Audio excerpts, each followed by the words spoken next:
Football Show with Burger King. Watch live at 5 p.m. weekdays on YouTube. Join the conversation on 0808 17 17 700. Talking Scottish football first.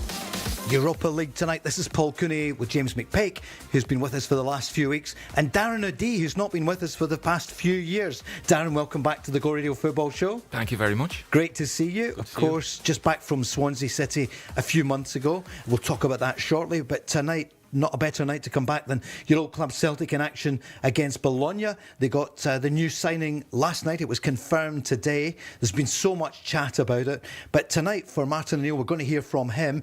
He wants to keep that winning continuing. We've got the Celtic lineup, and it is Schmeichel, Donovan, Trusty, Scales and Tierney, McGregor, of course, the captain, Engels and Hatate, and up front, Yang and Tonekti with Maeda. 0808 17 17 700. The news from Bologna. Remember, kickoff is at 5:45.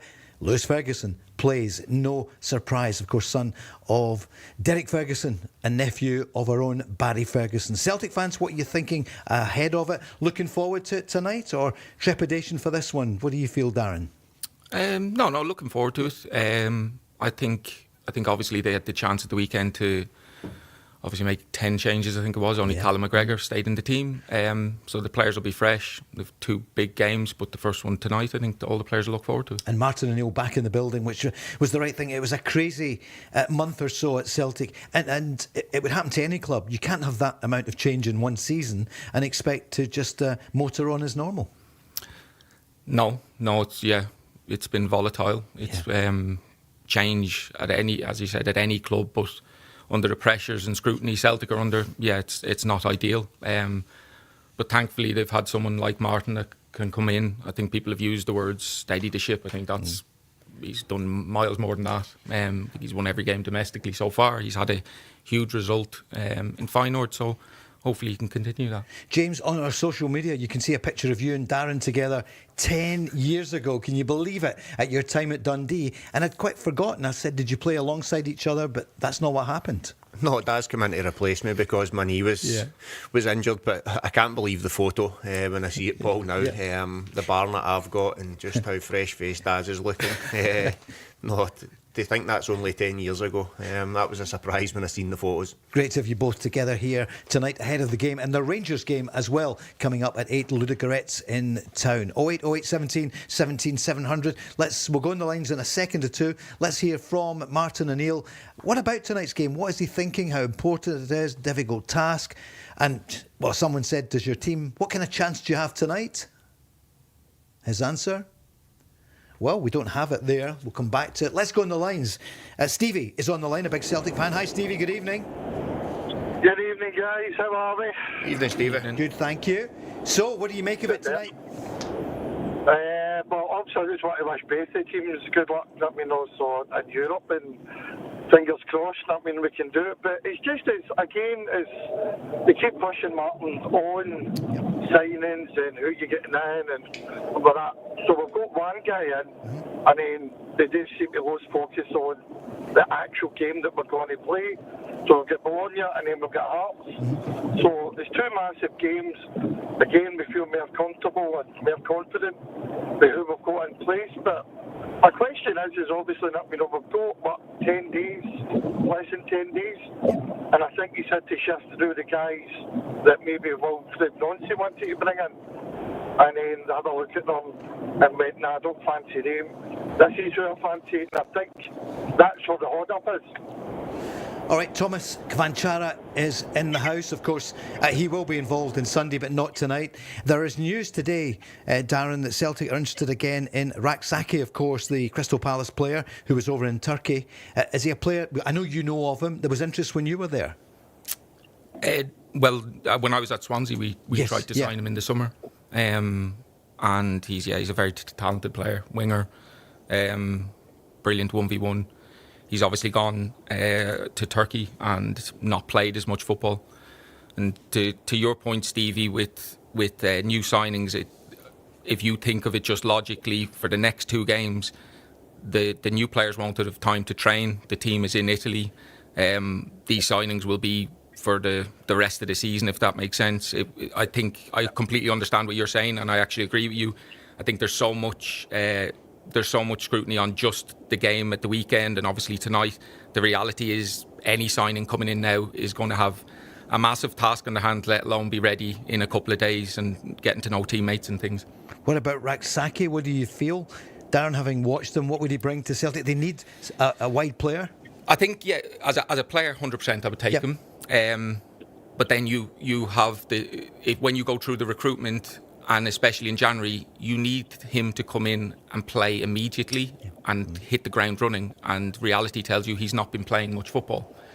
But it means that the more talented player you get, and if they're playing week in, week out, they don't become available. So there is a level of risk-taking that needs to be taken. I agree on that one with what Darren said, and that's maybe why it is taking Celtic as long, or the perception is it's taking long. In all honesty, I've not been involved at a level of Celtic, but any January transfer window, it's normally the last 4 or 5 days, getting into the last day where things do start to speed up. I think Stevie's point is great, where he's saying about Celtic sign a player, then they seem to forget that they've got massive games coming up. I think that's the noise that's created around that. I don't think that's what will be happening with Martin and his staff and the group. They know Martin's been around the block so many times. He's had transfer windows, hundreds of them probably, depending on how long, like when the transfer window came in. But over the course of his career, he's seen this. He's done it. He's been in these situations where there's pressure on from clubs, where there's expectation from clubs, and I think he's handled it really well in terms of the way he has been coming out, and he's getting fed up with the question, isn't he? He keeps saying it back, and you can hear it in his voice, but again, he's handled it really well. How are you feeling about Thomas Kavanchara, who is here? He's obviously in Glasgow training ahead of the weekend. Stevie, what's your feeling about the signing? Again, it's a player in, Paul, and we could debut him. We could debut Darren. We could debut him. But I'm just saying again.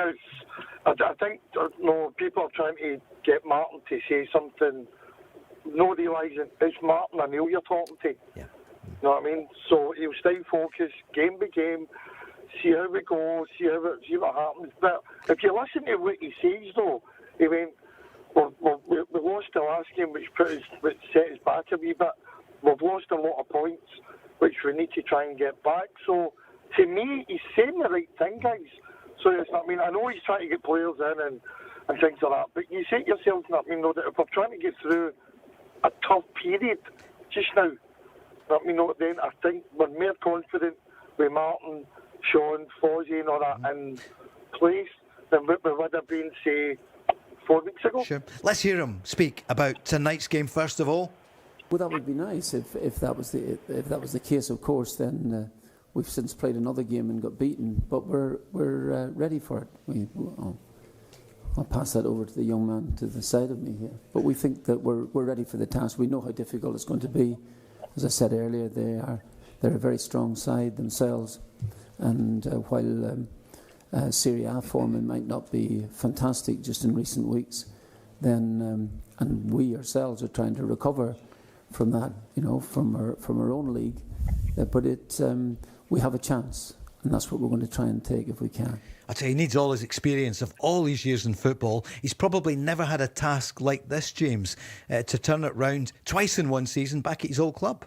Yeah, certainly not at Celtic anyway, that I can remember, where he'd have been under this much strain, pressure, whatever you want to call it, since he's came in. And he's openly said that, it's been uncomfortable for him at times, and he's got that feeling back where he's dreading games because he knows how his body goes and the feeling he gets when but he's loving it, isn't he? Yeah. And we're loving it. We spoke when he first came in just about how good it is having him back in Scottish football as well, and it's great hearing him. And Stevie is right, he's not going to be tripped up. He'll answer the questions whatever way he wants. But no, you're right, Paul, it's a tough situation for him, but I think that the Celtic fans, and Stevie just alluded to it, the Celtic fans are they're certainly more confident with the fact that Martin's in there than they were with the previous manager. So I think he's going to need the experience. He's going to need to use it. He's going to need to get results, whether it be tonight, but he certainly needs a result on Sunday, and it's going to take all his experience and all his knowledge to get that. be his biggest achievement, arguably, Darren, if he could win the title? What do you think? Potentially, yeah. Yeah. I think the position, that Celtic are in right now, with the expectation that's on them because it's been created over the last number of years, and how dominant they've been, and the squad, the injuries they've had, the turnover you've talked about right throughout the club. It's made it difficult. I actually don't know who else other than Martin O'Neill could kind of hold it together at the minute. So they're in good hands. So his first signing is in. Kavanchara, we broke it the other night. Well, we saw it in the Sun. It came in just before 7 o'clock. Good story, Robert Grave. Let's hear what the manager said about the new signing today. A bit of an insight. I think that is coming. Kavanchara. I think James is trying to find it there. So, slight technical problem if you're watching on YouTube. We're here on the Go Radio Football Show as well. James, you're going to come in there anyway. It's a great point. Like, maybe his greatest achievement. It would be really interesting to hear Martin's take on it and his honest take. If this is tougher than when he first came into Celtic and he was having to prove himself, coming to his boyhood club, coming from Leicester City and Rangers being as strong as they were then, it'd just be. I wouldn't like to answer that question, and will this be his biggest achievement? But it'd just be interesting to hear what he said, facing that strong Rangers team when he first came up in the early 2000s to this task that he's got now. It'd be interesting to hear what he said. Yeah, well, but I'd be interested to hear what he says about the new signing. Not actually a target man, believe it or not. He's not one that you're just going to. He's quite quick, and he's not really that. And that's something I just want to say to you, that he's not. He's not the John Hartson type, or I suppose when Chris played alongside Henrik Larsson, that type of thing. But he's quick and he's agile, and he wants to prove himself. And but if you think that he's the immediate answer to any sort of problem you have, I'm not sure that I would want to throw that sort of responsibility on him. Stevie, what do you think tonight? Let's hear Sebastian Tonecti and what a goal he scored at the weekend. I just try to work really hard on the pitch with the coaches we have. We have so many greats in our team, so who I train with a lot, and I try to do some extra, try to improve every day, try to watch videos, and also I think maybe one of my main issues that I haven't scored the easiest goal, like to be on the back posts to score those goals. So that's also we've been seeing videos about, and hopefully I can score more of those also. Darren Adee, would you fancy coming up against Tonecti? What do you make of him so far? I think he started really well and then he's drifted. But if you watch his game, you can tell. I actually just think he needs a little bit of belief, and hopefully that goal gives it to him. I think he can be very, very direct. He's at his best when he's very direct. But I felt over the last few months he's just lost. I don't want to say the final product. He's not actually coming up with anything. He's second guessing himself, and sometimes that can happen with confidence. He's settling into the team. I saw it with Nicholas Cooney how it just takes a little bit of time. But I think there's definitely a player there. James? Yeah, I think Sunday will do him the world of good. It's a fantastic goal. And again, he's coming out, and that goes with what Daz is saying there. I get you've always got to be trying to get better, but he's maybe at the point where he's came in, he started well, and he's second guessing himself that much that he's overworking as such, or overcomplicating his game. I agree with Daz. For me, he has at his best when he's facing a full back up and he's going and doing his thing. But hopefully for him, for Celtic and for the league, that because he's a talented player, and when he comes and you see the things he could do at the start of the season, you see that goal on Sunday, that Celtic will be desperate, but as Scottish football fans, we're desperate to see talented players in our league as well. Martin O'Neill spoke about how tough the task is. I think this is a difficult game for us. First of all, away from home. Secondly, against a very, very fine side who are looking themselves for a place in the top 8. So that would be. So it'll be a difficult task. We've left ourselves an uphill task here in terms of results. So it's up to us, but we still have a chance. And yet, Stevie, you study the game carefully. 3 points might be enough for Celtic over the 2 games. We were saying last night probably 4, but it could be 3 points could be enough. Again, Paul, every point is vital. Yep. for Celtic. But considering obviously when we the upheaval that we've had, again, I know Darren was saying come into steady the ship. I think it was more resurrect the ship. You know what I mean? I think that's a better point. You know what I mean? Fair. But again, it's vital that I think we will win the night. If I was pushed on it, I would say I think we will win the night. I think we've got enough there. The next game, I do like, guys. The only thing I would say, and if Martin is listening, is get Maeda to play a yard forward. Because when you watch Tanecki, Maeda doesn't move into the box until Tanecki gets by him. There he does. He doesn't move. Whereas if we'd like a Gary Hooper, or as Martin mentions, Henrik would be taking a gamble all the time. He trusted his wingers. Didier Alan Thompson, Bobby Better. As soon as they were on the ball, Henrik was in the box. Yeah, Stevie, you've just used the word trust, and sometimes it goes both ways. Maeda might be moving because he knows there's not going to be an end product. So when Tanecki goes onto his left, very rarely will he just cross. He wants to chop back onto his right. So that's why signings take time. That's why connections, it's not just your individual game, it's the connections you have on the pitch. But I totally agree with your point, but that's why sometimes these things take time. So, Stevie, you think Celtic could get the win tonight? Scoreline? Again, you asked me everything. I know, go for it, yeah. I'll take any kind of victory, you know what I mean? Not even a scrappy 1-0 with a last-minute goal or whatever. But I think it'll be tough, you know what I mean? No, I think Bologna are a good side and they're well organised in that, and they will have a right go at Celtic. You know what I mean? No, Lewis Ferguson will tell them, listen, don't underestimate. You know what I mean? No, and don't believe all the headlines. Yeah. When you're playing against Celtic, you will be in a game. So that's my. It'll be interesting, obviously, Lewis up against Callum, because I'd like to see the two of them in the Scotland squad. But if Hatate and Brazil are banned for America, I think we've already got 6 points on the board anyway, boys. Who knows what's going to happen in the world? Stevie, and final thought, I know you don't like to give predictions, but Rangers, huge for them tonight, because at first you think, 1 point so far, but as you know, Rangers need, for the coefficient, they've got a good coefficient. If Rangers can pick up more points, they could, if they win the league, go straight into the Champions League. I know you don't want to think about that, but do you think Rangers are going to win tonight? Yep. Again, my wee grandson AJ's got to the game tonight, so I'm looking at. I think obviously, I think Rangers will win about 2-0. 3-1.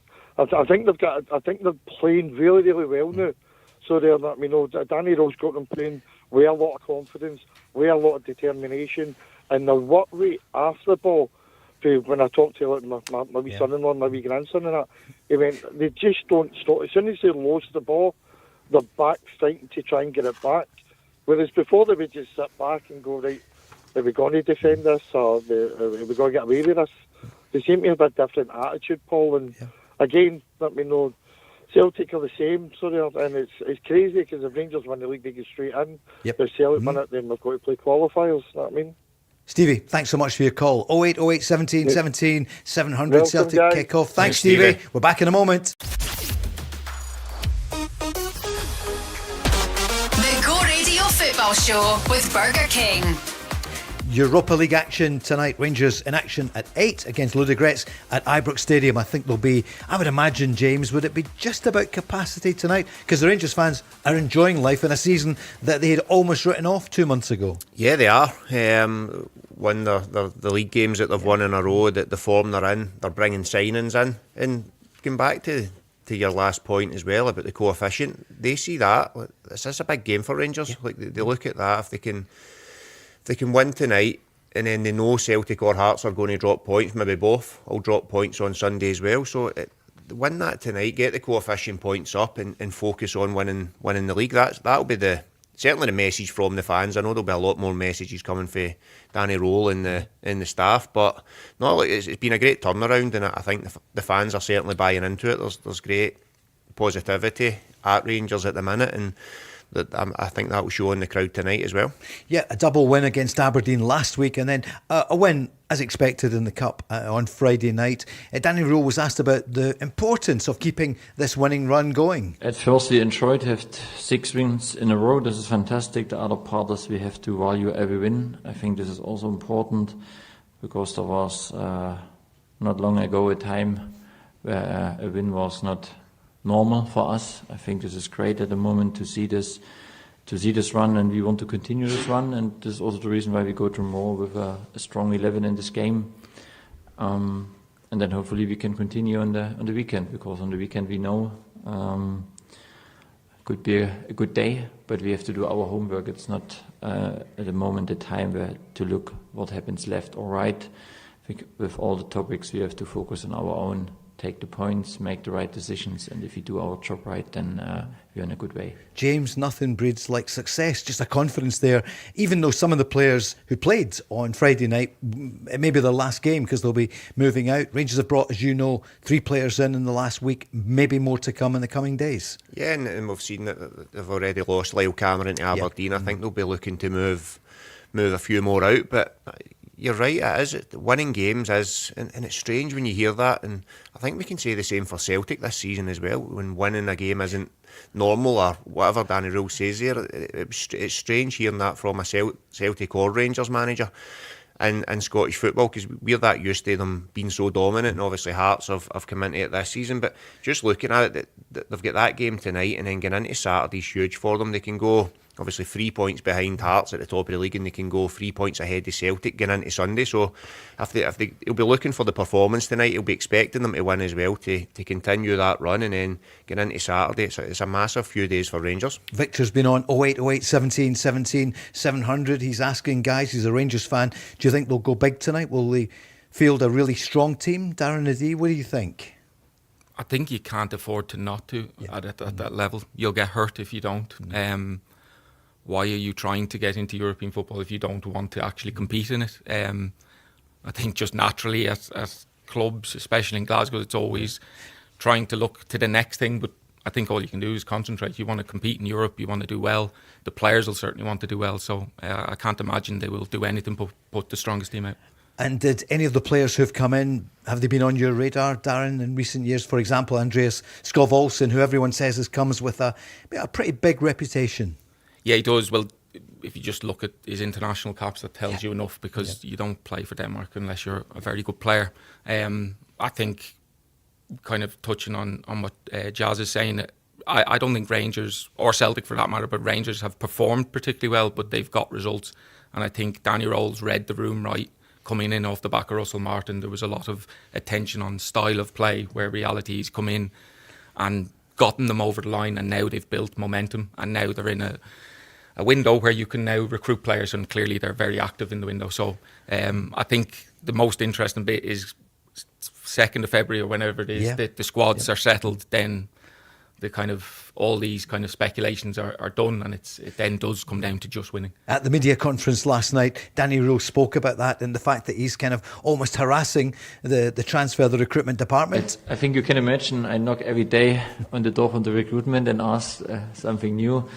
But we made so far a good job. I think this is good to have these 3 players now here. And then what I said, it's about now timing. We have a clear idea, and now we have to wait. Maybe there's a domino on another club, and then we can take this opportunity for us. But this is now the next 7 to 10 days. It's you have to be ready when you have to be ready. Tonight, Ludogorets, and then this weekend, your old club. For both of you, Dundee in town, Celtic playing Hearts. Match of the weekend at Tynecastle. And I will ask you shortly, if Hearts win at the weekend, a long way to go, but would your old club, Celtic, be able to come back and narrow the gap? The answer is yes, but what do you think? Darren Adee is with us tonight, along with James McPake. Let's hear one more from Danny Røhl just now. What's the injury update ahead of the game? Yeah, I think, unfortunately, John Suter is out for this week. We got the result today. I think this is positive. We thought at the beginning it's long term, but now it's hopefully just until Monday, then he's back.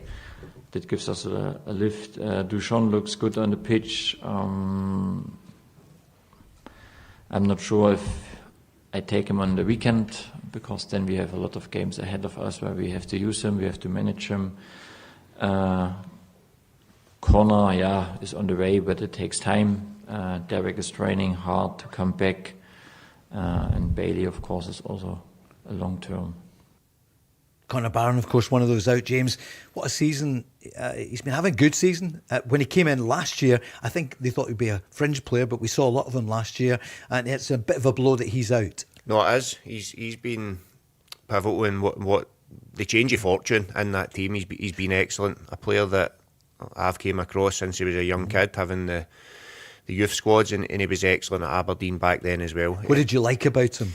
He's braver to go and take the ball. He's braver to go and get stuck in, and probably more. You don't maybe see it certainly at the level when he's playing for Rangers, but he's braver to take risks as well. He was always doing that as a kid, and with passing. Look, he was never a dribbler or going and getting at people, but he was such a calm head for a young kid, and he was great to watch when he was at that age, and I've followed him ever since, and he's been excellent, and it's a shame this injury. Look, he might be back in time, but with his form, he'd have been in his head, he'd have been thinking about the World Cup as well, and I know he got into the squad with injuries in the last international camp, or the one before, but just the way he was playing, and if Rangers could go on and continue that, then in his head he'd have that aim of getting in that World Cup squad for this summer. It's a shame. Darren, you'll have seen him a number of times in the first team, and also as he came through at Aberdeen.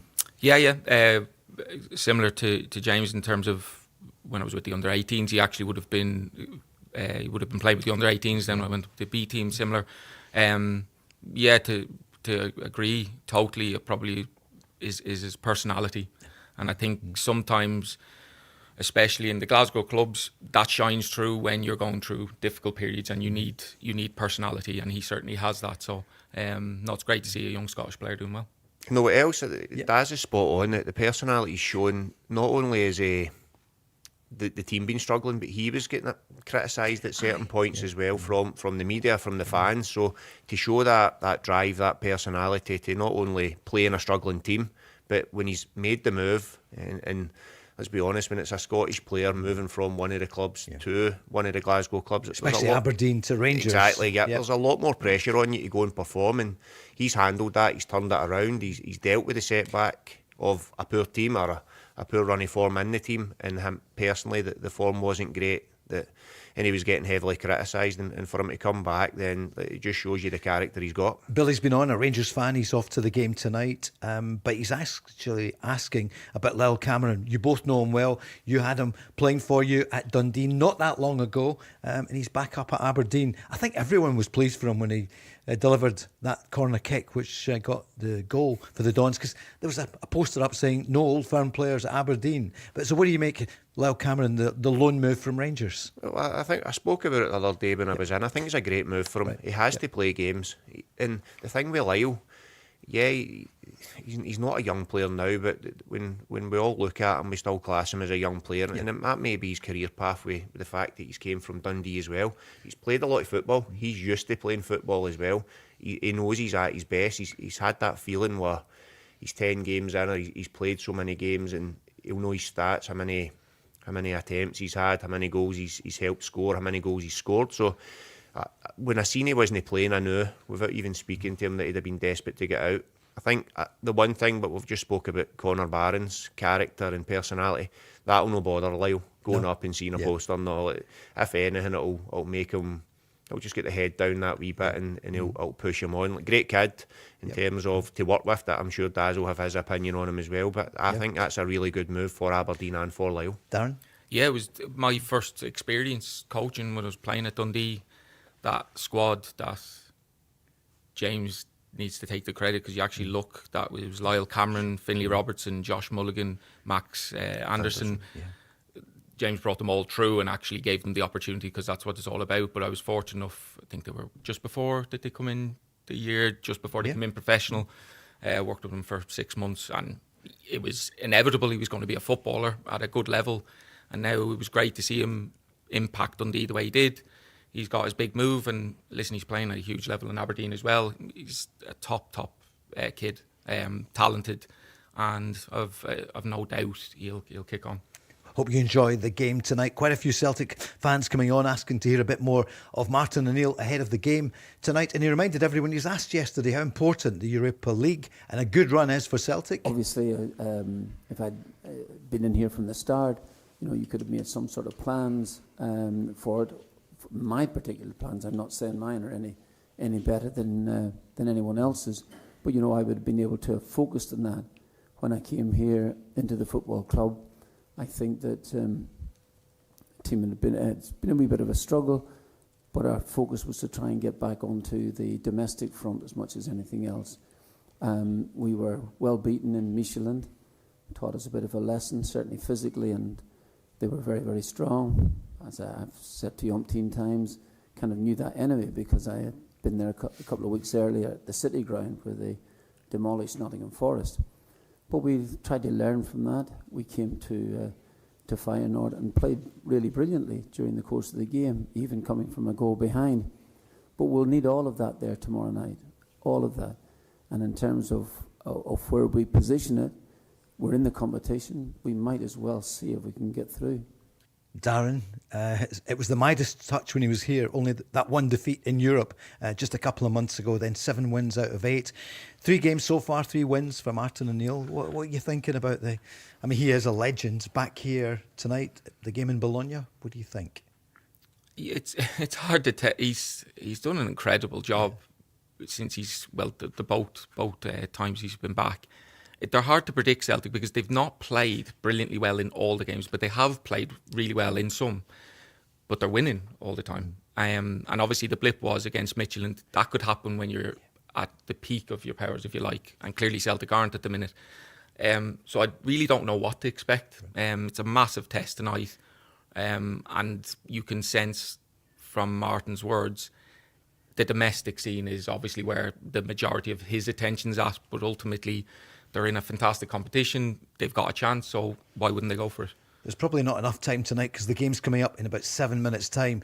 But how could it have gone so wrong at Celtic, given that it's only 11 months ago?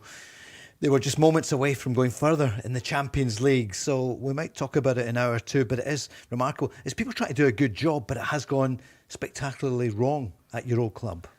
Yeah, listen, I came over here in 2003, so I know the club and I know the expectation of the club. One thing you learn really quickly at Celtic is you don't get too far ahead of yourself. Okay. So when the winning has been happening, I'm talking personally for myself, I think the last experience you had of winning the COVID year, how quickly you can go from winning trebles, invincible seasons to all of a sudden chaos. And that is the pressure. That is a privilege. That pressure at Celtic, it's an honour to carry it, but it's heavy. It's heavy, and they're getting tested now. So I think the only thing they can do is try to be together. They're not going to blow everyone away for the next 4 or 5 months. I think that's clear now. So it's a reset of mentality to think we need to just get over the line, and that's clearly what Martin O'Neill thinks. Do you think they'll win the league? I think as a Celtic player, you always have to expect if you perform to your level, you win. And I believe their squad at the minute is nowhere near the level of what they want, what the fans want, what the club wants. That's obvious. But that's what I'm talking about. Reset mentality is just coming away from thinking we have to go and blow teams away. No, you just need to win games. And I think the thing that goes under the radar with Martin O'Neill is I'm pretty sure as he had... How many games he had? 9, 10. He's had probably vast majority of them are clean sheets. Yep. They don't concede. That's right. Yep. And I'm talking about particularly games. Domestically. Yep. Domestically, they're playing against St Mirren away where Callum McGregor scores late. You're right. Yep. Falkirk, who were excellent. Falkirk deserved probably. Schmeichel in the end, but again, they just stay in games, and that's what I'm talking about. The mentality usually at Celtic, certainly for the last number of years, it's to go after teams, to go and play with a certain style. Nancy's come in and tried to do that. Martin's come in with clearly the experience he has. Fascinating insight, James. We're going to come to you. We need to take a quick break because the teams will be out soon. We're back in a moment. The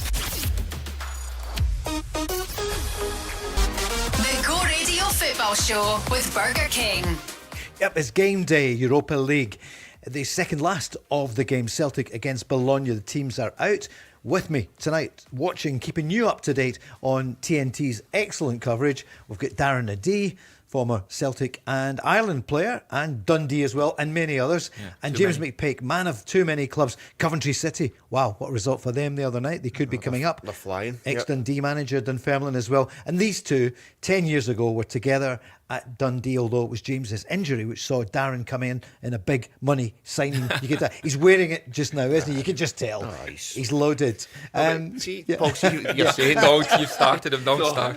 With the cold. Even though I wasn't playing, it was probably one of my best years in football. Is that right? Yeah. The car school, Daz will tell you about that. Like, just travelling to Dundee and back every day was the highlight of my year that time. You enjoyed it. We'll come to that shortly, the Greek referee. And there's the two captains, Lewis Ferguson and Callum McGregor. What's this strip? Who wants to describe the new Celtic strip? A very light green colour.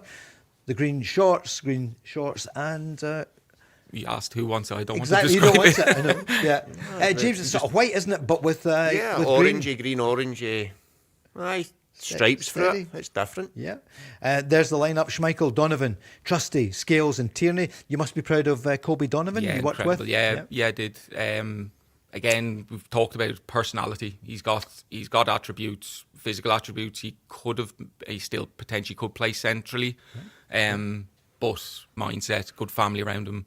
And he's done great. Yeah, back four, of course, under Martin O'Neill, they went straight back to that. Donovan, Trusty, Scales, and Tierney, of course. Scales, your Republic of Ireland international colleague. McGregor, the captain. Engels, there's chat about RB Leipzig want him. Don't know if he would go, would be allowed to go. And Hatate, Yang, Tunekti, and Maeda. On the bench, Sinisalo, Duhan, Nygren, Balikwisha, McCowan, Kenny, Bernardo, Murray, Forrest, McArdle, Ralston, and Isiguso. So, we just see the cameras there on TNT on the two captains that are about to start. James, what do you reckon tonight? What's the score line?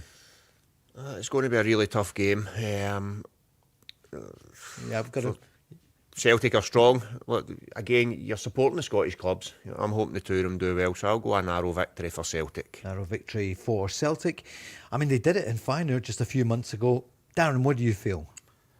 Yeah, it's unpredictable because they went to Feyenoord and produced a fantastic performance and result, and then they were found wanting in Midtjylland, which as I said could happen at any time. So it's an unpredictable game, but I'd like to see and hope that Celtic could maybe eke out. It'll be a narrow victory. They won't go there and blow Bologna away, I don't think. See the commentator on the telly, it's Jimmy Lyle and Joe Hart. And obviously you got to know him really well, Darren, in recent years there. And the Celtic fans absolutely love him. Yeah, he took to it really well. He'd vast experience. He'd obviously won things previously, so he knew what it was about. It's funny, I hear him speaking all the time about the pressures of Celtic. And this can't be a criticism, but he's never actually seen Celtic not win. Yeah, of course. Yeah. That's when the pressure really hits. So, but that's not criticism because he was so good. The squad he was part of was incredible, and yeah, he was exceptional. But even hearing him say that's like when he comes up, and you're right, he's not been in a Celtic team that's had real pressure on him. But to come from Man City, winning leagues, playing in World Cups for England, Euros for England, and to come up and say the pressure and just how much he loved it up here, it just shows you how big our two big clubs are. Yeah, I think anyone that comes up from down south, obviously I've been down there, so have you, and you hear people that aren't educated in Scottish football don't understand it. When they come, they do very, very quickly. Martin O'Neill ahead of the game said, look, it's Celtic, it's going to be tough, but Celtic always go in with a belief. Well, I would hope so, and then that's obviously the aim. But I'm not, I think that we're well aware that we've got a big fight in our hands from a side that wants to try and make it to the top 8. It is away from home. It's a difficult task for us, but all we can do is really put absolutely heart and soul into it, and that's what we intend to do. And the man who scored one of the Celtic goals of the weekend, Sebastian Tunekti, said he's excited, I think, with the new manager in, and with Celtic now unbeaten run. No, I'm really excited. You know, every game when you play for Celtic is special, and also when you play in Europe is even more special. So for me to have the chance to hopefully play tomorrow, I'm really looking forward to that. 3 minutes gone, it's 0-0. Darren, we saw though the threat that Bologna possessed down the left. Yeah, you can see straight away the way the game maybe unfolds. Celtic are in their natural shape in 4-3-3. yeah, it just kind of broke down. Arnie Engels got nipped in front of, and you can see the speed then they have at the top end of the pitch. Arnie Engels, what do you make of him, having watched him, been there at Celtic and watched him from afar when you were down south? At times he is absolutely brilliant, other times you don't see... the fans sometimes are quite hard on him. Yeah, well, I think he would say, rightly so, he's been bought for a huge fee. He's coming with a massive kind of that tag on him that he's coming in to be a Celtic starter. You have to accept, and that pressure. But then the reality of it is, was he 21 when he came? Right, yeah. He's adapting to a new country. I think you've seen a better player this year. I've no doubt that he's going to become better and better and better. But at Celtic, the reality is, you come in for that price tag, you have to produce straight away. And last season he was in between. I think this year he had a period where he was doing well. I think his niche is going to be set plays. I think he can improve on that in terms of scoring goals from potentially direct free kicks. His set plays can be excellent. So, but he's a very, very young guy that's taken a big expectation, and he's having to handle that. James? Yeah, and I agree with what Daz says. It can't be easy. You're coming in with that price tag, and we just spoke about Joe Hart, someone that's had a fantastic long career internationally and domestically, coming up and somewhat struggling with the pressures that are put on you as a Celtic player. So we're then talking about a 21-year-old kid that's still finding his way in the game. I know he's been bought for a huge fee, but the pressures, there's still real pressures that come with that when you're young, or added pressure that comes with that, arguably. So for him to come up, I like him. He's really good. We want more from him. We want to see more of him. In domestic football certainly, but no, I like him, and I think it's a really good point with the age as well. I think with time he will be a top player. He was bought for these. I heard Celtic. Yeah, Here we go. Celtic, a great chance. Celtic are 1 up. 4.5 minutes, 5 minutes gone. Celtic have scored. A mistake at the back by Bologna, and Røhl Hatate puts Celtic 1 up. Yeah, Celtic just pressed the game really high. Bologna have tried to play out, made a mistake, and it's been a simple tap in for Hatate. A brilliant start. 3 goals in 7 matches. Yeah, no, he's flying, and great start for Celtic. But I think I'll need to see it back if it's Maeda that's pressing and wins it back. I didn't see too much of the here, and as he's just. No, it's no Maeda. It's Røhl Hatate. Hatate goes his cell, but Maeda's in the area, and it's not the easiest finish in the world when he cuts it back. But Bologna will not be happy with it, but Celtic will take it all day long. Again, the goalkeepers, who'd be a goalkeeper, Darren? You're encouraged to play, not lump it up the pitch, play it to one of the defenders, and that in that case was disastrous. Oh, sure, I was lumping up the pitch and I wasn't playing in goal. No, it's a disastrous mistake from the goalkeeper. Modern day football now, there's an expectation, but that's a big error. But from Celtic's point of view, it's excellent. Celtic on the attack again. Is it the Martin O'Neill factor as Celtic go for goal number 2? We're only in the 6th minute as they come forward. Good cross. In fact, it's just did it touch the bar there? I don't know if the keeper made it. Great either save, strong hand or good play for Celtic again. Maeda 1-1, but that's a good strike. We were just talking about Arne Engels. This is befitting of it. These are the games he's bought for, and there's big spaces on the pitch. And likewise, you see Daisamedi always comes into these games because teams naturally come after you in Europe, where Arne Engels maybe needs to improve in terms of in tighter spaces when teams sit off you.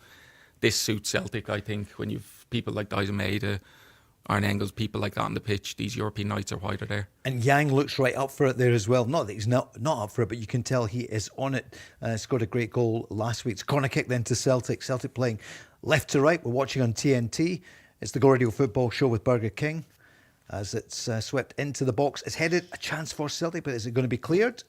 And it goes to the goalkeeper. Wow, what a start, James. It was a great start. Again, Paul, we need to see that one back, but I think Trusty should do better with the run. He gets free of his marker and he just doesn't quite connect. But Celtic have been excellent. But the problem against these top teams is that they can give a mistake away, but the mindset will no change for them. Bologna will still play their way and they'll still be really effective. But great start for Celtic.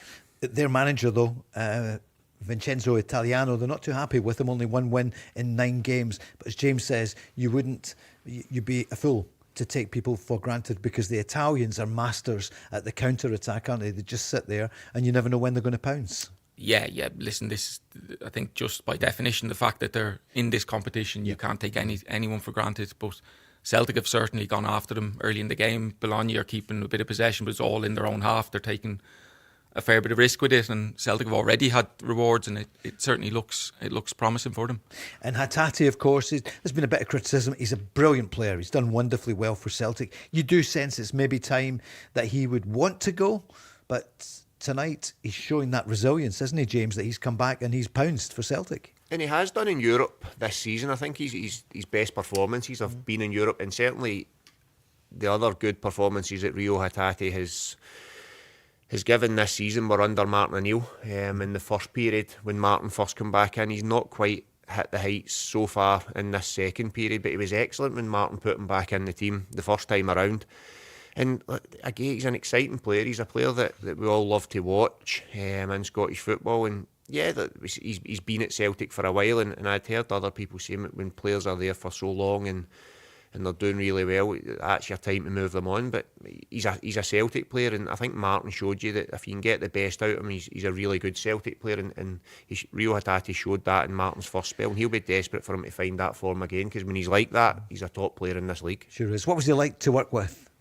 His top level has a seriously high ceiling. His biggest challenge is consistency.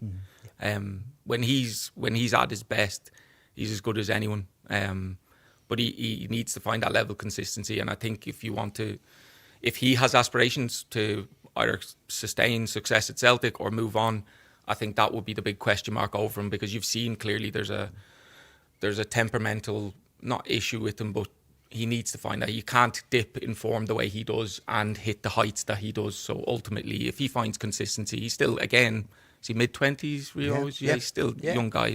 And again, come from he's done fantastic for Celtic, but if he wants to go to the next level, I think that'll be the biggest thing, is consistency for him. Celtic 1 up. What's 10 minutes gone, James? We're going to have the news in a moment or two. The headlines tonight: Celtic go 1 up after just 4 or 5 minutes, and Røhl Hatate scoring over there in Bologna. A long way to go, but a very good start by Celtic. Rangers will be in action in 2 hours' time, and we'll give you the Rangers team in the next hour. The other headlines: Celtic and Stoke City have offers in on the table for the Crystal Palace winger Jesurun Raksaki. He's now 23 years old. He's been recalled on loan from a Turkish side. So you never know. There could be another 1 or 2 coming in at Celtic after, well, the Celtic fans quite understandably being really frustrated. Okay, the news is coming. James, just before it, has anything happened in the last 60 seconds? No, the one thing I will say, Celtic are keeping the ball pretty well. They look really lively getting after the ball, but they're showing like this, they're knocking it about, and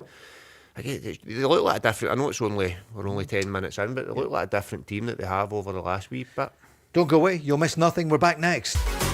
The Go Radio Football Show with Burger King. Watch live at 5 p.m. weekdays on YouTube. Join the conversation on 0808 17 17 700. Talking Scottish football first. And European football as well, Shaban, because Celtic are 1 up after 17 minutes against Bologna. Røhl Hatate taking advantage of an error by the goalkeeper. Maeda crossed it to him when it should have gone to the defender, and the Japanese star was there to score. Just a moment ago, I'm with James McPake and also Darren Adee, watching it on TNT Sports. That was a chance there, and Schmeichel did well down at his left-hand post. Yeah, it ended up being a comfortable save for him in the end, but I think it was down Bologna's right-hand side, so Celtic's left, and a 1-2, and they get into the shot, and I think it was Zortia again into the box, and Zortia get the shot away. But again, it looks routine for Schmeichel from here, but probably for most other goalkeepers that would have been a tough save. But again, they've given the chance away. It's been a decent save, but Celtic are growing back into the game as well, that they're back on the ball and looking comfortable. Yeah, Zorte it was, you're absolutely right. Schmeichel did well.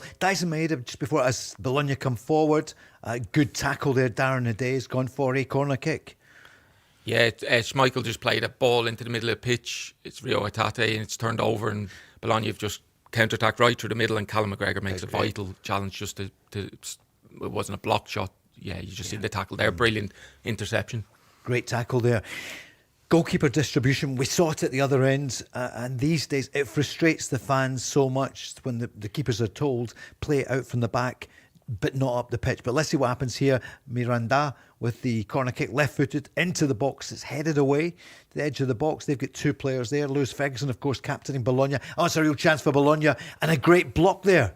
Wow. That was a real chance. It was. And a great piece of defending. I'm not sure who it was. Was it Scales? Trusty, I think, yeah. It's a second phase for a set play. There's another chance for them as well. They look threatening, to be fair, from crosses into the box and set plays, but that second phase, and it looked like he had a free shot and goal there. Obviously just against Schmeichel. Just second header back in. That's a big block.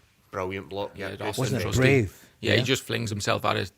The striker has a clear shot and goal, and Trusty does brilliantly to make a block. They're under pressure after, 19 minutes. Celtic are 1-up, as you know. They have, maybe not quite dominated, but look very comfortable. But at the moment, it's Bologna with the corner kick, right-footed at the far side to the edge of the box, and it is cleared. So Celtic 1-up. They have to watch Darren, though, that they've got the advantage. I know there's a long way to go, but try not to make silly mistakes. Yeah, well, they started the game with incredible intensity. Bologna are clearly trying to build the game, and they've made the mistake, but they've not been rattled in the slightest. And Celtic are just having to see out a bit of pressure now, which was always expected. Just broke into the box, another chance, another good clearance. They're under a lot of pressure now, but that's to be expected in this level of game. You're going to have to see these periods out. James, they are under P at the moment. No, they are, Paul. And you were talking about goalkeeper distribution. The phases of these attacks, there's another one coming with a cross. But Celtic are defending their box great, which isn't something we've said a lot this season, but especially with Carter Vickers out. We've got a bit of a breath now, but we're talking about that. They just had maybe 3 or 4 minutes attacking. Bologna had 3 or 4 minutes attacking Celtic there, and you'll talk about goalkeeper distribution. But for me, it's just slack play from Røhl Hatate that starts it. They end up conceding 2 corners, 2 real good chances. Your defender makes a big save, your goalkeeper potentially has to make a big save there, and all from... It's a basic pass.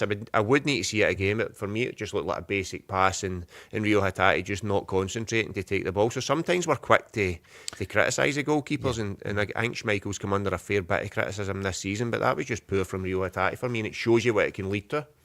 You suspect that Schmeichel is enjoying life, though, under Martin O'Neill. As Celtic come forward again, a nice chance there down the right, but it's going to be picked up by the Bologna player. Darren, the Martin O'Neill effect is very early in this one, but to be 1-up in Europe again is, the best way to start. Colby Donovan a few moments ago, good interception. Yeah, no, he's done great. We're just watching him here, giving away a foul. I definitely probably taught him that. Going back to the kind of the way Bologna are playing and the goalkeepers playing out, the flip side of that, to stop that, and what Celtic are certainly have done for the first kind of 18, 19 minutes, it takes a lot of energy to press the game really, really high. So over the course of a game now, Bologna have just obviously made a huge error, so it's maybe not the greatest example, but it'll take a lot for Celtic to be able to press the way they started this game. They've pressed the game brilliantly. That's what's created the chance. So there's a risk and reward, I suppose, in everything you do. Yeah, no, and we know Maeda does press like that. Bologna would have knew that. I know it wasn't Maeda that done it, but you can't do that for 90 minutes. Now, since that, the turnover from Hatate and Schmeichel when Bologna got I know I keep coming back to that, but it shows you how quickly a game can turn when Bologna got the chances.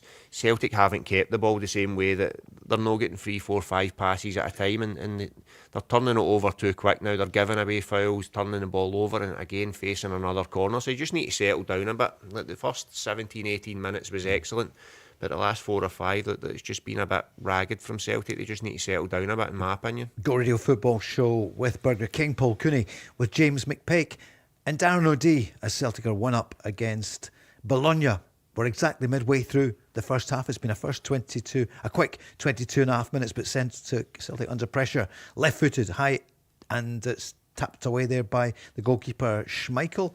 Listen, it's easy to criticise goalkeepers, but that situation came from the ball, which was played to Hatate, but he was surrounded by a couple of the Italian players. Yeah, no, he was, and again, we've not seen the replay back, but for me, it looked more like, rather than a poor pass, it looked like a poor bit of control. I would need to see it back again, and Hatate just not concentrating. It's the way Celtic do it, just as they're facing another corner, a short one worked.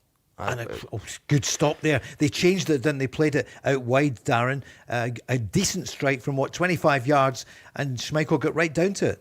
Yeah, just the way Celtic were set up, found themselves all kind of defending in the 6-yard box from the corner, and Bologna have cut it back and got a clean striking goal, and Kasper Schmeichel makes it look like a routine save, but certainly Bologna are on top here, and Celtic need to see this kind of period of pressure out.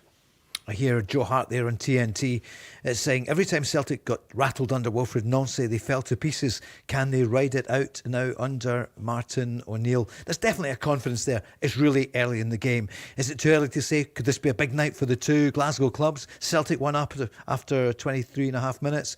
Rangers playing Ludogorets tonight. We'll have the team news, I think, in about half an hour's time. Rangers up against Ludogorets. James McPake? No, it's not too early. I think we've got the excitement for Scottish football. Good. Obviously, Yep, Celtic have started it, and they've settled down a bit, and hopefully Rangers can go and do it for themselves and their coefficient tonight as well. How good would it be at the end of a night to finally be talking about our two big clubs winning away in Europe, or winning 2 games in Europe? Sorry, the two of them going and doing it and making us that wee bit proud again, because it's far too often we're hearing people kick the boot into our big clubs, and it's not the way it should be. So hopefully the two of them can get the job done tonight. Darren Hatate, born in the Irish capital, Dublin, but all the chat this season here has been about the team from the Scottish capital, Edinburgh, Hearts, and I know full credit to them. A blow for Hearts with Lauren Shankland out for 8 weeks, and Cammy Devlin out as well. We're not going to talk about the game this weekend just yet, but Darren, it's a kind of season like no other in Scotland in your time. Yeah, it's been eventful, that's to say the least. I've left 6 months and you come back and it's just absolute bedlam. I suppose that's what you love about football in general. Don't know if Celtic fans are loving it all the most at the minute, but the reality is there's a title on the line. They're very much in it, but it's going to take a massive effort. And Peter's on, a Rangers fan, saying the pressure has been off Rangers in what's been a terrible season, but because of what was going on at Celtic. But under Martin O'Neill, the Rangers fans are thinking, what's going to happen here? But Rangers fans, they are loving life under Danny Røhl so far. And we'll give you the Rangers team when we can. James, what's happening? 25 and a half minutes gone. Celtic 1 up. Yeah, there's a free kick. Callum McGregor gave it away after Hatate lost the ball again. So it's going to be a Bologna free kick, maybe 45 yards out the box. They've went short again, out to Røhl, I think it is. He's a good player, though, isn't he? He's excellent. Tricky. He's been really good at his sharp, and that's a good ball as well. Into the far post, but it's cleared, but only down to the left wing. Bologna at their best spell in the game so far. They'd love to obviously get an equaliser, but it's high, wide, and it's right out of play. Yeah, Austin Trusty has been excellent here in the first 25 minutes. He's needed to be. He just made a brilliant header there from underneath his goal. Listen, this is why it's European football away from home. Celtic have found themselves in front of the game, which is fantastic. And James made the point, I think they need just a spell of possession. But this goes back to everything we're talking about. Celtic started the game on the front foot so much, and Bologna have just saw that energy out of Celtic a little bit, but thankfully they've the goal to show for it. They're on top at the minute. What about the distribution there, James? So Schmeichel has lumped it up the park. It's gone to the other goalkeeper, who is now trying to clear it. But at least Celtic had a chance of possession there. But so far, half an hour gone. Just about 27 minutes, although the referee going for the yellow card, not sure what that's for. We haven't actually seen. Yeah, it's just a late. Jason is really pressing the way he always does, and he's just a little bit late to get into the ball. So Lasdale has gone down, so he's going to get yellow card. He got there as soon as he could, though. Yeah, which is pretty fast, isn't it? Yeah. What was he like to work with, Dyson manager? He's what you see. He's an incredible kind of attitude to the game. Every single day, like that. Yeah, the Japanese culture, probably Celtic have done very well in terms of putting an infrastructure into place where the Japanese players feel very comfortable. So himself, Kyogo, Hatate, and then I know there's been a number of them now. They're different. They've got different kind of routines, if you like. Incredible professionals. I had one of the best insights into that in Nakamura, and they're a different breed. But you can see that you can't put out the physical outputs if you don't live your life right, put it that way. The way we lived our life. No, definitely no. We would have. We were. He never stops. Ange Postecoglou as well. I mean, you've worked with so many of them in recent years. It just didn't work out at Nottingham Forest. But look, he said, I always win. a trophy at a club. I'll do it my second season. And he did. It's remarkable what he did at Tottenham. And it shows you, I know they've made the change to Thomas Frank. He's also a really good manager. But my goodness, they are hard to keep happy, the Tottenham fans, aren't they? It's ironic. The Tottenham fans are not happy because of the style of play, albeit the results haven't been great under Thomas Frank. But Thomas Frank, top, as you said, top manager. This is the life of a football manager now. It's quite a short time. The guy next to me will tell you more about that. Yeah, and yet you two love it. I mean, nothing beats playing, I would imagine, James, but managing in the Premier League with Dundee, special time for you. Yeah, it was. And again, it's now when you're not in it, you miss it that wee bit more. I don't know. It's the same when you play. I don't think you appreciate it as much when you're playing until you're not playing anymore. And then again, I spoke about it the other week, Paul. It's the simple things you miss being on the pitch with the players and just taking sessions. And Daz will be the same. He's been out 7 or 8 weeks now. Mm-hmm. The first thing that you miss is just that bit where you're taking sessions and taking players and helping players. So that's what I'm missing the most just now. 29 minutes gone. Kasper Schmeichel clears right up over to the about 70-yard mark. Celtic 1 up after 29 and a half minutes. Darren, what happened? A few people, Mark is on, a Celtic fan, saying he enjoyed you when you played at Celtic. And when you were down at Swansea City, you were there with Alan Sheehan. And then, of course, he left at just before Christmas or thereabouts. And you were caretaker manager for a game. Is that what you wanted to do? Or you didn't want to go, obviously, because he'd brought you in. You're not the Republic of Ireland colleague. What was your time like at Swansea City? It was, first of all, it was a fantastic club. Yep. Some really, really good people. It's a club that's on an upward trajectory. There's a new ownership. There'll be commercial money that comes in. We got backed really well in the market, but we turned over a full squad. And I suppose everyone says the same thing. We probably just didn't get enough time. But it's a brilliant club. Loved it. Great experience, and one I would go back and do again. Are there pictures of John Hartson around the place? Because when he's on here, he always spoke about his time. He's from that area, and he's got a real affection for his club. Yeah, well, I spoke to him, but not before or as I went down, just in terms of where to live. And John's always a brilliant guy, more than willing to help. But Swansea's his club, and you see a different type of rivalry in Swansea and Cardiff. Another yellow card. James, Røhl Hatate, jersey pulling on. Is that Lewis Ferguson? Yeah. It is, yeah. Yeah, but again, it's just a jersey pull and then a kick out or whatever. I think it is a booking. He probably would have got booked for the first one anyway. And you can see Lewis Ferguson saying that much, Paul, on the screen. The fingers up saying it's 2 bookings or 2 fouls. So, no, it's not great. That's now Celtic get Callum McGregor and Røhl Hatate booked early on or half an hour into the game. Yeah, they have to watch, obviously. It's the start of the game. They started at an intensity, Celtic. Bologna are adamant they're going to play out from the back, and Celtic have pressed them really high. And I would suggest Celtic have just got a little bit leggy in the game, and because they're not retaining possession, you're seeing it now. They're having to just see out waves of pressure, and naturally, when you do that, then you're just getting late to the ball, and they've picked up a couple of bookings. Austin Trusty making another great intervention there to give away a corner. This is the reality of the game. Celtic are fortunate they've gone ahead in the game. They've something to kind of grasp onto. They just need to see out this. Probably it'll be to half time. It'll be very hard to kind of switch this around, and they'll need to get together. Trusty again with another brilliant block. Outstanding from him. He's been excellent so far in this game. Yep, so much was changed, wasn't it, last month when it was Wilfred Nancy who was in. He wanted 3 at the back, but it's going to be a corner kick here. Not enough time just now, Darren. Hopefully you'll come back next week or soon, and we can talk about what you felt happened at your old club, because a few Celtic fans are on. Danny is asking about it. And Danny, you're watching on TNT Sports as we are, and we're live here on the Go Radio Football Show. We're on YouTube as well. Right-footed corner kick into the box, headed away, but another good shot. But luckily it goes well past the post. Again, I don't know if a bit fortunate, but it looks like it's Trusty again, just getting his body in the way. One of the Celtic players does it, is Trusty, and it's like sometimes you say that's just a bit of luck that it's hitting off you, but he's got to put his body somewhere. He's defended the box really well. Apologies, it was Maeda, not McGregor, that got injured, that got booked. To the 2 Celtic players. Just thinking, the last time I've watched Austin Trusty defend like this was in Italy at Atalanta last season. Right, that's right. Yeah. So he's started the game fantastically well. We were just watching Arne Engels. We'll have to watch there, won't we? Yeah.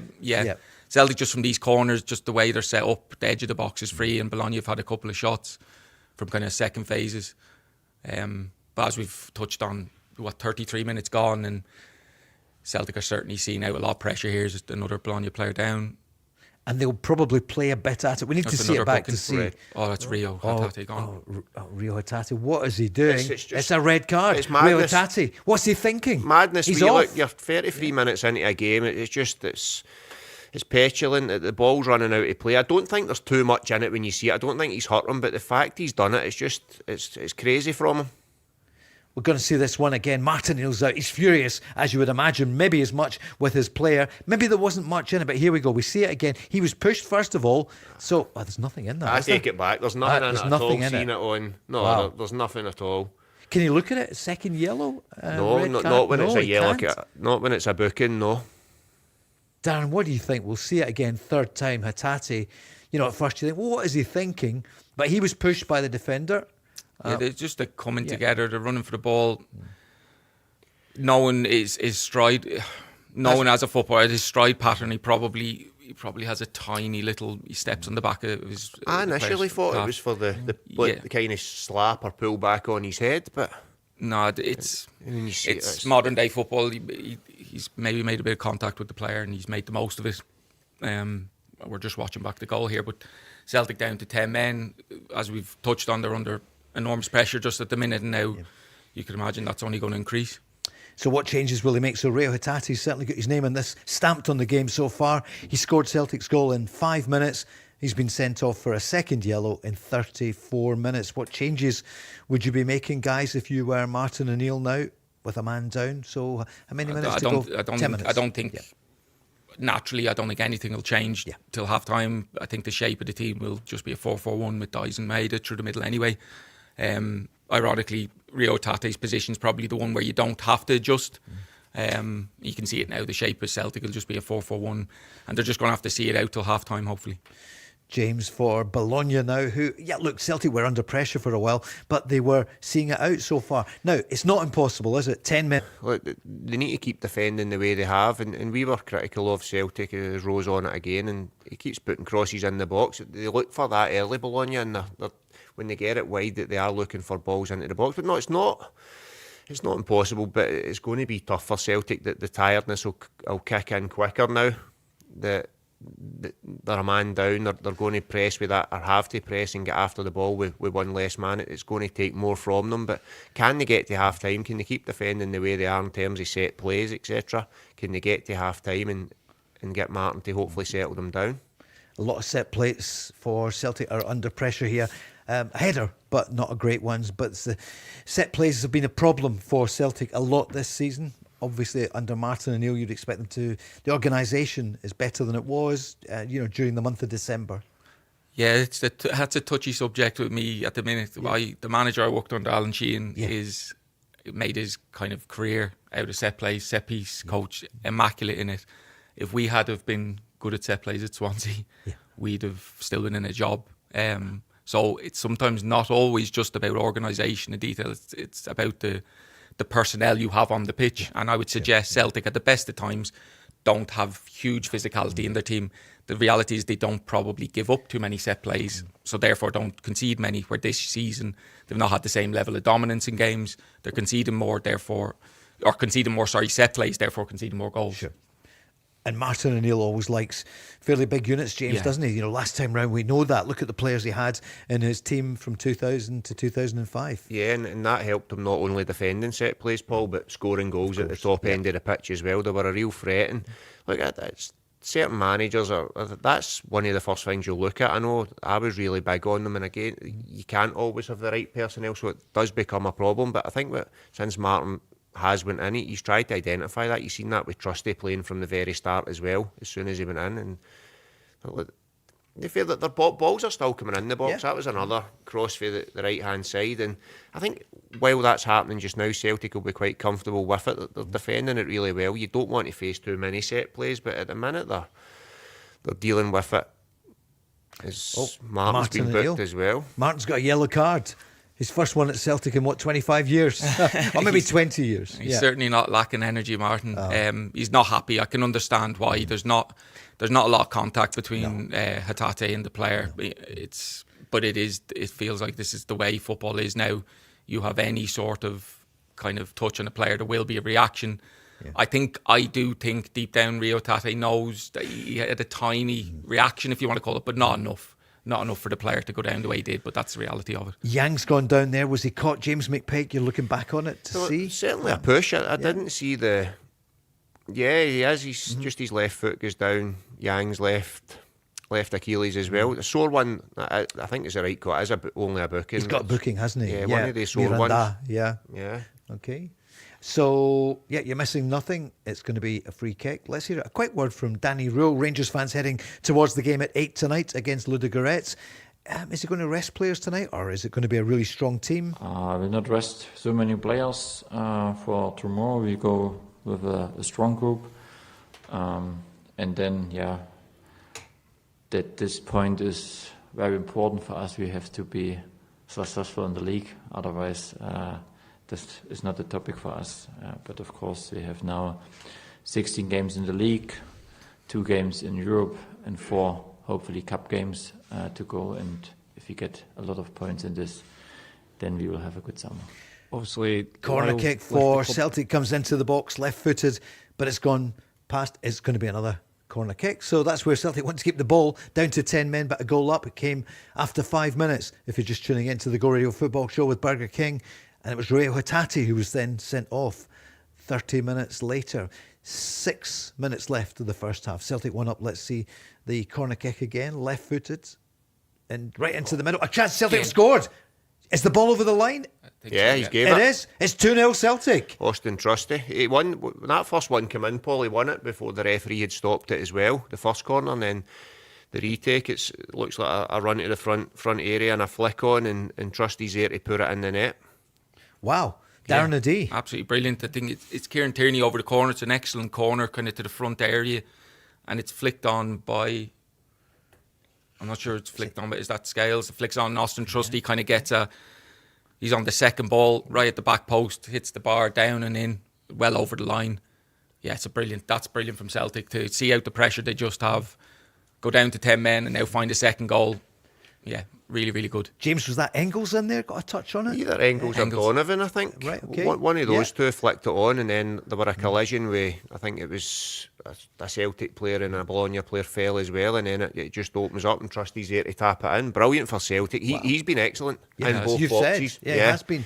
And he's just pointed to the crowd and maybe to the officials as well. Look, Bologna, the fans could turn on them because only 1 win in the last 9 games under Vincenzo Italiano. They're not too happy. Listen, a long way to go. We keep saying that, but there's 4 minutes left in the first half. And we were saying, Darren, a few moments ago, if they can go in at 1 up just now, just calm the jets. Celtic at 2 up. Yeah, no, fantastic. They've had to see out real pressure.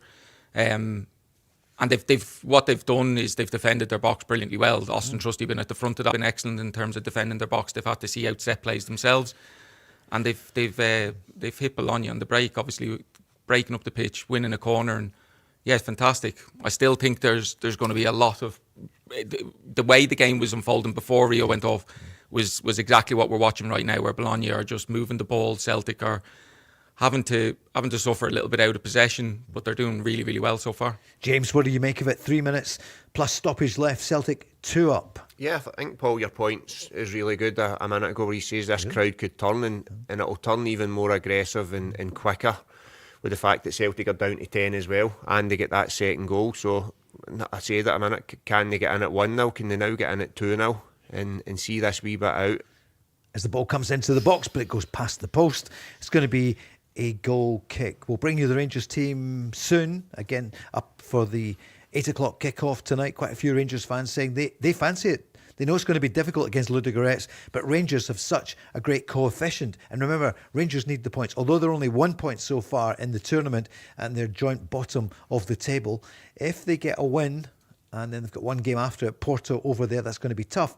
But Rangers could, if they win the league, would qualify automatically for the Champions League. A bit of ifs and buts between now and then. Olympiacos are also kind of in a very similar position. Darren O'Day is with us. Darren O'Day. I was getting that right. Exactly. Darren O'Day.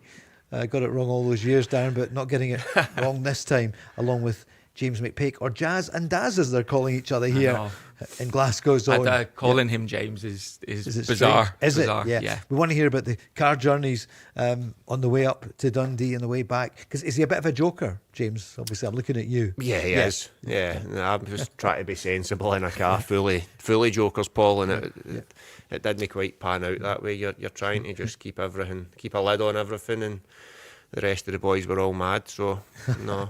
That's the way it was, people used to say all the time, because I lived in Glasgow, obviously we all lived in Glasgow, how can you travel every day? It was the best part of my day. Honestly, honestly, wow, amazing couple hours with the characters we had in the car with Paul McGowan, Scott Allen. We saw off a few generations of Dundee players, if you like, but no, some of the relationships you build through actually travelling together were top. Who was your manager? Did you have a couple of managers? Paul Hartley. Oh yeah, of course. And then it was Neil McCann, Jim McIntyre, right. And then for my last ever professional game, James McPake. Is that? And I got sent off after 19 minutes. What? Yeah. So the Røhl Hatate of Dundee at that point.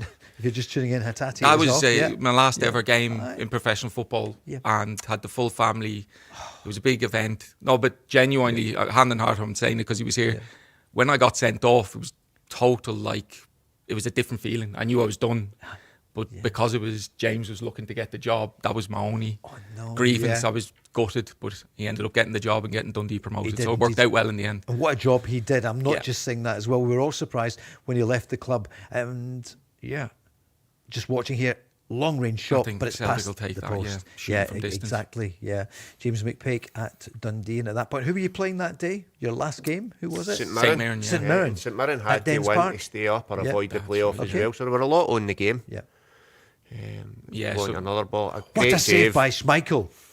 Yeah, but again, another short corner, then they whip it in, they take it quickly, and it's a great ball that comes in, great header, great connection on it, and that's a brilliant save for Schmeichel. He gets his feet across really quick, two strong hands to it, and puts it out. Wow. You can see Celtic have defended their box and set plays really, really well, but the edge of the box is constantly bare, and that's where Bologna's chances are coming from, shots, kind of second phase crosses.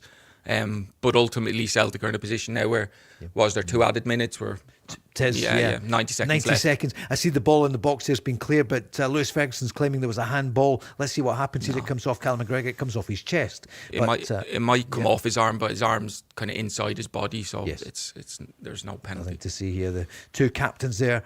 Obviously you'd expect the Bologna captain to be trying to get every advantage he can. At the moment, a minute to go in the first half, Celtic are 2 up, but down to 10 men. Hatate, who was the hero after 5 minutes, and then villain. It's probably a bit unfair. He was maybe a bit naive to get involved because there was no danger where the possession was, but he was pushed first of all by the opposition player.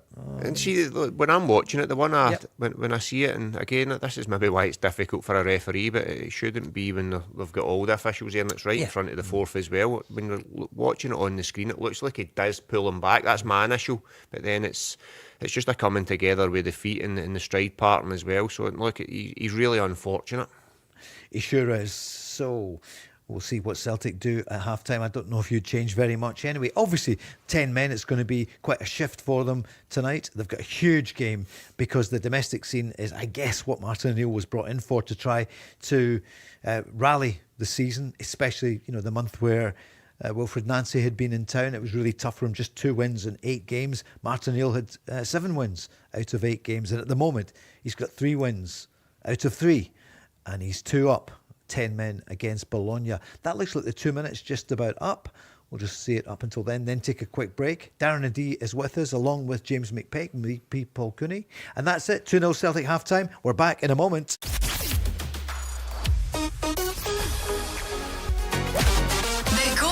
Football Show with Burger King. Half-time, Bologna 0, Celtic 2. The first goal coming from Røhl Hatate in 5 minutes. He was then sent off. It was the second yellow, and he was very unlucky. That's the word, I think, confirmed by Darren O'Day and James McPake.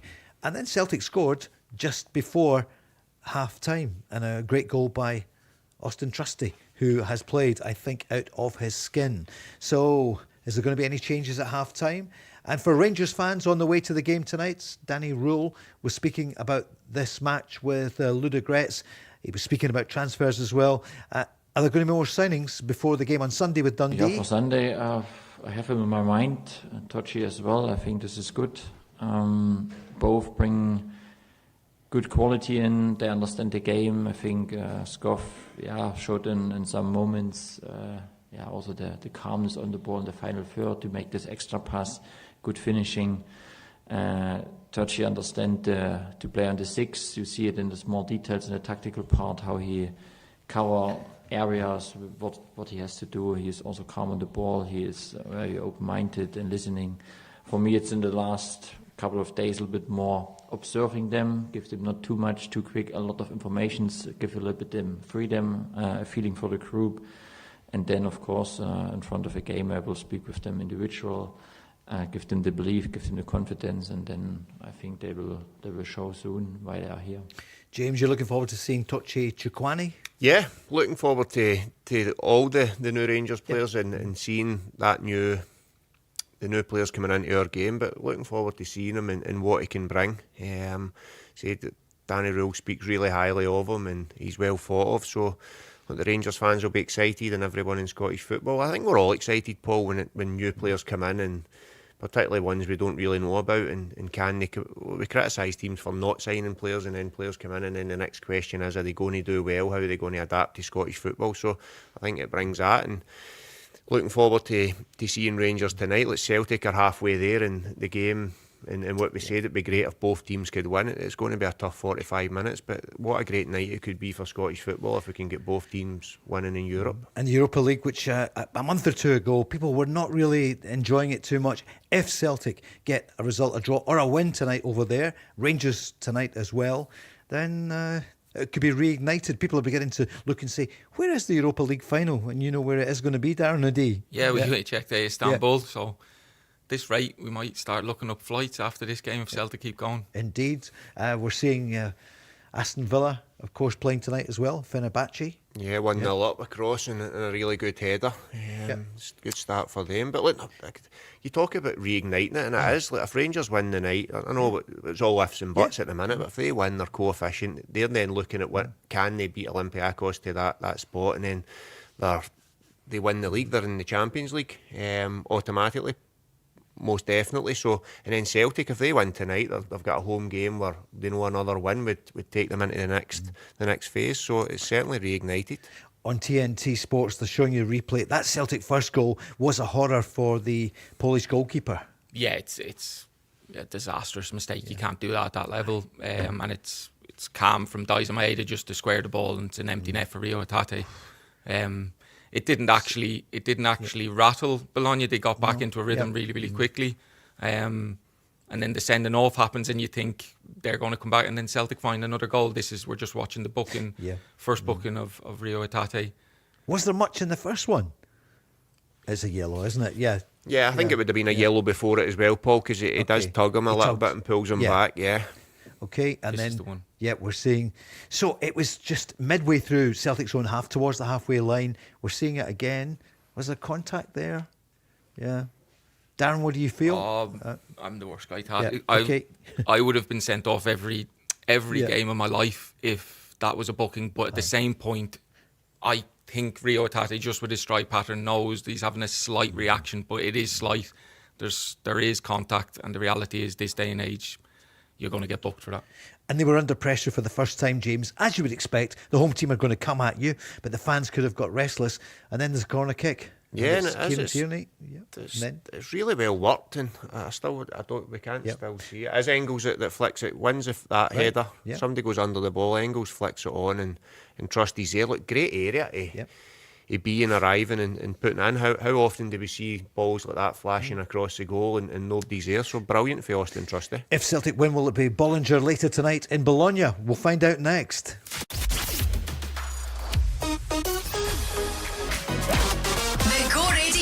Show with Burger King. James has passed the loyalty test, enjoying the breakfast show here, and obviously this weekend as well we've got Hunter and hockey Sunday morning in this very studio. I wish some of it would the success they've had in If we could business. get a wee But bit it's of great, that. isn't it? Sunday morning. Oh, you two have done well. But we're looking forward to it. They talk so much sense about business and how it affects people here in Scotland and in the UK. And I just wish sometimes the politicians would listen a bit more to people who started with nothing, built it, great empires, and they're both wonderful philanthropists. They want to give back. They don't want to die as the richest people in the graveyard. So, as Andrew Carnegie once said. So that's Sunday morning, 11 o'clock here on Go Radio. And I'll tell you, Bernard Ponsonby's back soon as well with a politics show. So it's going to be a big year with elections coming in May. So much happening here from the heart of Glasgow in the Gorbals here, and always will be the Go Radio football show with Burger King. Just waiting for the teams to come back out. What's he going to do? What's he going to say at half-time, Darren? What do you reckon Martin O'Neill will say to his players? I don't think he can even contemplate changing anything. Why would he? I wouldn't say everything's gone to plan, because obviously it wouldn't go to plan in terms of the sending off, but the intensity of the way they've pressed the game, they've been rewarded with that early on. They were seeing out pressure anyway before Rio Hatate, so it wasn't a real big adjustment in terms of the first half. And now it's a case of probably keeping them calm, knowing they're going to have to see out probably a lot of possession that Bologna will have, and really thinking about changes, because physically, as the game goes on, you'd imagine Celtic will fatigue just with the man less. Here's the Rangers team for the game with Ludogorets. Jack Butland, of course, in goals. They've got Aarons, Giga, Fernandes and Megoma, Raskin, Diomande and Asgard, Moore, Gassama and Chermiti. So Miovski will be on the bench despite the hat-trick the other night. They've got Kelly, Wright, Tavernier, the captain, so James Tavernier on the bench, Rothwell, Curtis, Antman, Miovski, Danilo, Adamson, Stewart and Gentles. James, what do you make of Chermiti leading the line there? Yeah, like he's put faith in him in certain big games, where he's decided to go with him ahead of Miovski. So he's shown he's preferred striker at the minute. Darren, Celtic 2 up as we get ready to start, and of course top scorer is coming on, Benjamin. Yeah, I would suggest it wouldn't be for his goal contributions. It'll be he's got incredible endurance and legs, and that's what Celtic will need. We just watching clips of him there. Some of the defending in the first half has been exceptional. Callum McGregor, a brilliant interception.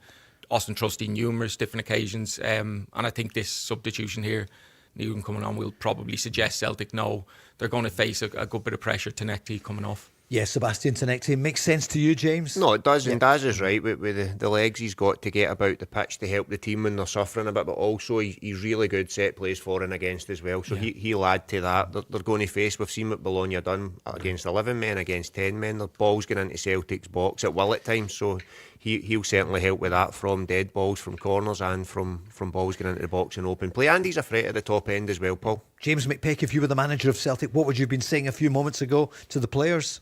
Don't worry about Sunday. Yous are going to get tired. But What's Sunday? when we go to Tynecastle and try and claw that gap back with Hearts. No, we were just talking off air there a minute ago. Imagine the feeling. Yeah, they're going to get tired. They were going to get tired, win, lose or draw tonight with 10 or 11. But if Celtic can get through this, the momentum they then will take into Sunday. Off the back of a fantastic win, the tiredness will go out the window. And as you were saying what it was like as well anyway, after a European game or a big game for Celtic. Yeah, I think the onus when you go and play back at Celtic Park will always be for you to go and lift the place, if you like. Going to Tynecastle, there's no chance the players are going to rock in there kind of with any sort of fatigue. But this obviously isn't ideal, but I completely agree. I don't think it'll be an issue. I mean, if Hearts win, they go 9 points clear of Celtic, but it's a big if. If Celtic win, the gap narrows to just 3 points. It's incredible. These games, they talk about the 6-pointers they are. But for tonight, for Celtic fans, 2-0 up at half-time, a minute and a half gone in the second half, and it's Bologna. Because you would imagine, Darren, their manager will be saying, his career could depend on this. Italiano, he's under pressure, saying, look, give it everything. Rattle Celtic early on. Yeah, well, we're watching it now, and Celtic have everyone nearly back in their 18-yard box other than Dizamay. They're going to have to see out crosses. I think they're giving up wider areas. You can see Kieran Tierney not getting detached. There's a header on goal, simple save for Kasper Schmeichel. I think just watching the first, it's only 90, just beyond 90 seconds of the second half, Celtic will see out a lot of crosses, and they defended brilliantly in the first half, so I think that'll be the trend. That was a chance for Lewis Ferguson, but it was quite some distance out. He didn't get much on it. Yeah, it had to have been a really good header from him to beat Kasper Schmeichel for there. I don't think he quite connected correctly with it, and he'll be disappointed with that. And good for Celtic here, down the right-hand side, and a chance, Maeda, just past the post. Yeah, not too far away. No, that's good from Celtic again. Like I was going to sometimes, Paul, see when you're talking about the manager being under pressure, just as Bologna then come up the other end. Yep, they're down good the defending. Right. Was good tackle there as Celtic clear the ball. They're a man down if you're just tuning in. Røhl Hatate scored in 5 minutes. Then he was sent off in 35 for a second yellow. And then just before half-time, a corner kick. And there he was, Austin Trusty, scoring for Celtic. But 48 minutes gone. We gave you the Rangers team as well. Beforehand there, Chermiti being trusted up front. Yet again, James Tavernier, Darren, he's on the bench. The manager does change it. But Tavernier tonight starts as one of the subs. Yeah, it's something that I think I seen someone commenting today about the Rangers squad. There doesn't seem to be a kind of... there's no main man. There's no main... Which actually, ironically, can end up being, at the minute, certainly... It could be a plus because there's no real hierarchy in their squad and everyone's playing, everyone's kind of contributing, and there's maybe an acceptance where you would have thought to leave a player of James Tavernier on the bench, your captain. It's a big call, but he's done it. He's done it already. They've had results doing it. So I don't think it's much of a surprise. Raskin could be in the shop window. There's reports that he's wanted elsewhere, and you wouldn't be surprised, although Rangers catch-22, James, isn't it? Do they keep him and trying to go for, it could be a double, as we see Bologna coming forward. But again, the Celtic defence is there. It's sharp, and they've cleared the Celtic come up the pitch. They're 2 up after 49 minutes. Raskin, I know you like him. I think it's a catch-22 for Raskin as well, with a World Cup coming up. He's in that squad, he plays a lot, and if he goes and gets a move to another club, another league, is he going to get the minutes that he's going to need to play in that team come the World Cup? So it's a difficult decision for both Rangers and for Raskin. And I want him to stay because I like him as a player. I like what he brings to our game. But I can also see the point that if they're getting real big money for him and his price in this market is where they believe it's going to be over the next year or so, and it's not going to get any higher, then I could see why Rangers would sell him also. Darren, a free kick for Bologna, a tackle there, clumsy one from Yang.